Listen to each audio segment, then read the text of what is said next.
আসসালামু আলাইকুম, কেমন আছেন সবাই? আশা করি সবাই সুস্থ আছেন, ভালো আছেন। আমরাও আলহামদুলিল্লাহ আল্লাহর রহমতে ভালো আছি।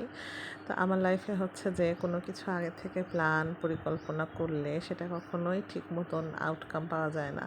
তো আমি হুট করে আজকে হচ্ছে যে সকালবেলা প্ল্যান করেছি, ভোরবেলা হাবিবকে ফোন দিয়েছি, ফোন দিয়ে প্ল্যান করেছি যে চলো আমরা একটু রাজশাহীতে বেড়াতে যাই।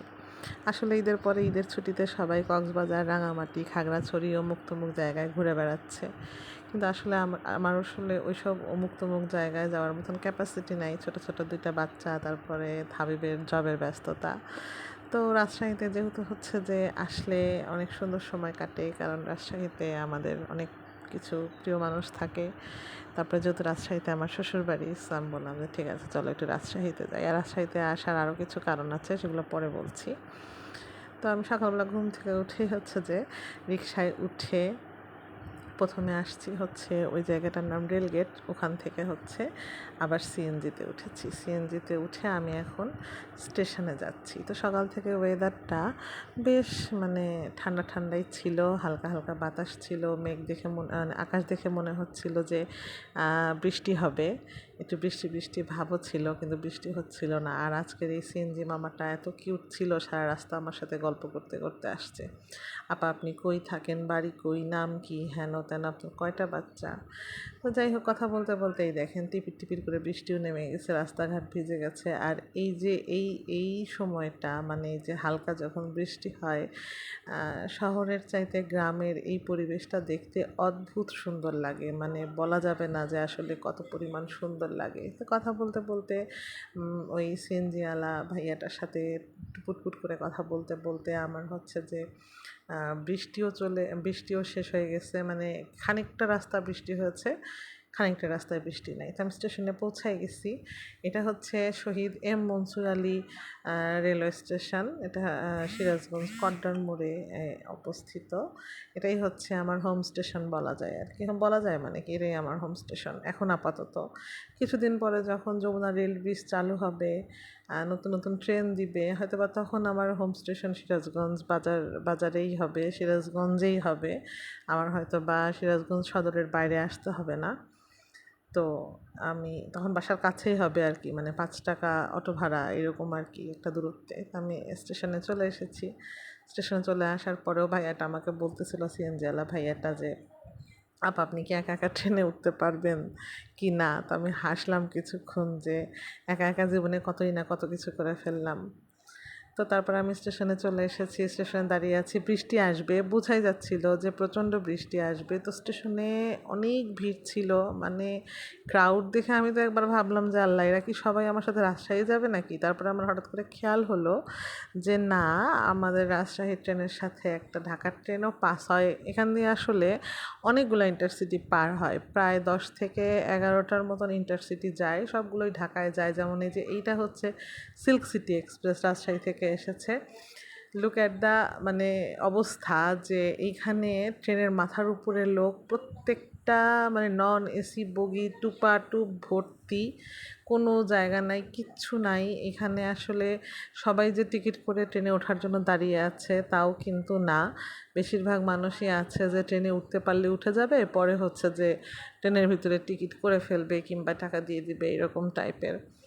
আর কিছু মানুষ আছে যারা টিকিট করেই দাঁড়ায় আছে। তো দুর্ভাগ্যবশত অনেক মানুষই ট্রেনে উঠতে পারে নাই। আর এই সময় হঠাৎ করে ঝুমাঝুম বৃষ্টি নেমে গেছে। আর আসলে ট্রেনের ভিতরে ঠেসে ঠেসে লোক আর কতই বা উঠা যায়।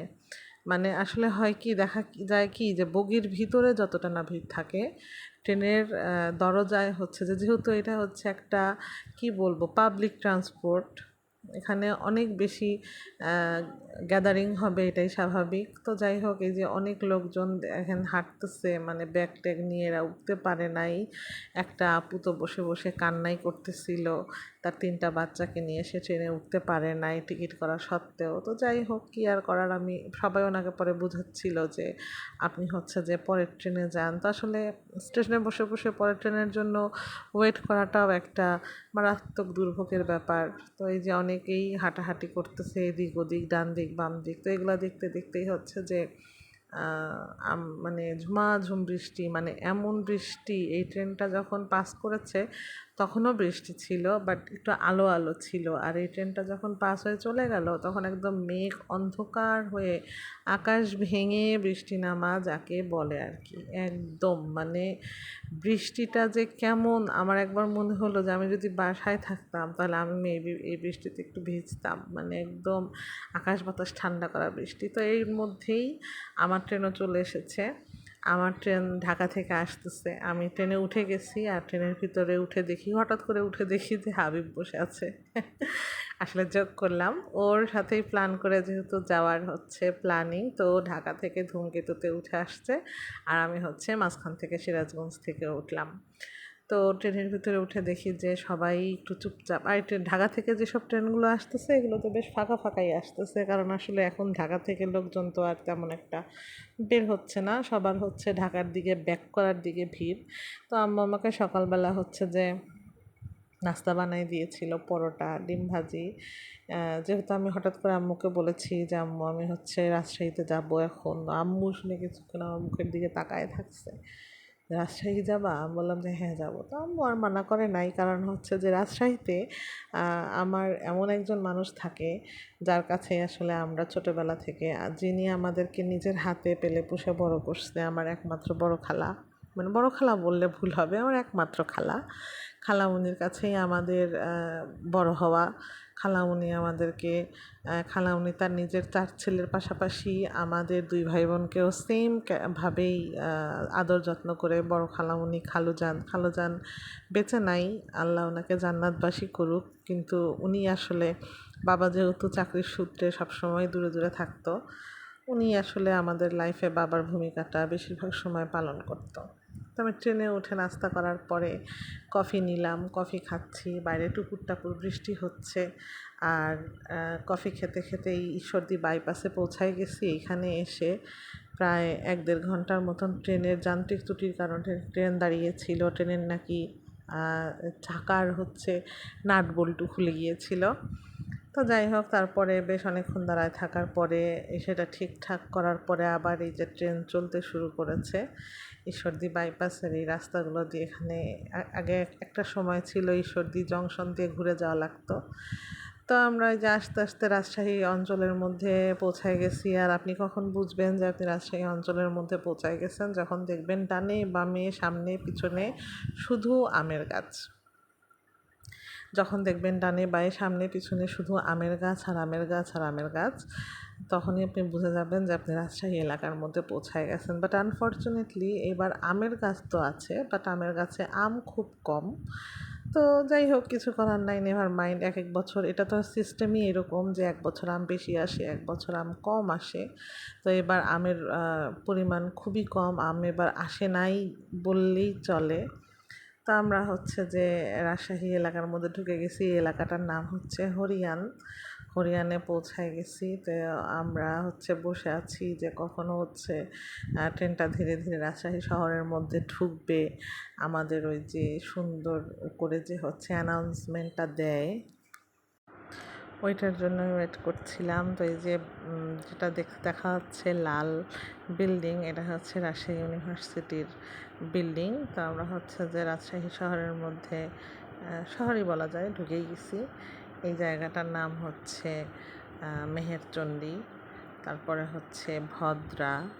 মানে রাজশাহী আসলে আমাদের জন্য অনেক স্মৃতি বিজড়িত একটা জায়গা। রাজশাহীতে আমার জন্ম, রাজশাহীতে আমার বেড়ে ওঠা, রাজশাহীতে আমার পড়াশোনা, রাজশাহীতে আমার বিয়ে, রাজশাহীতে আমার প্রথম সংসার। রাজশাহীতে আমি একটানা প্রায় 25-26 বছর থেকেছি।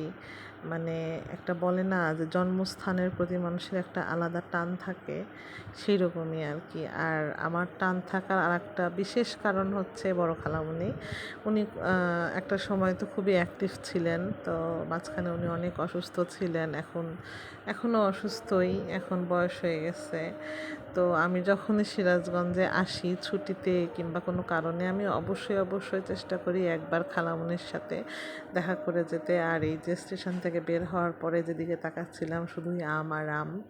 আমার হচ্ছে যে হাতের বাম সাইড দিয়ে একটা ভ্যান যাচ্ছিল, সেই ভ্যানের মধ্যে হচ্ছে একদম ভ্যান ভর্তি হচ্ছে আম নিয়ে যাচ্ছিল, সব আমের বক্সে করে। তো আমি হচ্ছে যে হাবিবকে বলতেছিলাম যে এই ভ্যানটা যদি আমাকে দিয়ে দিত, এই ভ্যানটা নিয়ে আমি হচ্ছে যে বাসায় চলে যেতাম।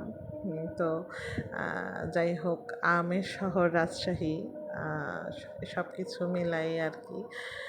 তো আসলাম, ভালো লাগলো আসাটা। জার্নিটা যদিও খুব বেশি একটা আনন্দে মানে কমফোর্টেবল ছিল না, বাট তারপরেও আসলাম স্টিল। বড় খালামণির বাসায় আসলাম যেহেতু, বড় খালামণির সাথে গল্প করলাম, খালামণির সাথে খাওয়া দাওয়া করলাম, গল্প করলাম কিছুটা সময়। ইনশাল্লাহ যে একদিন 2 দিন থাকি সেই সময়টা ভালো কাটে। কিছু কিছু মানুষ থাকে যাদের কাছে থাকলে, যাদের সাথে কথা বললেই মন ভালো হয়ে যায়, মন হালকা হয়, নিজেকে অনেক রিফ্রেশ লাগে। বড় খালামণি হচ্ছে সেই রকম একজন মানুষ। তো আমরা এখন বাসায় যাচ্ছি। ভালো থাকবেন সবাই। আল্লাহ হাফেজ।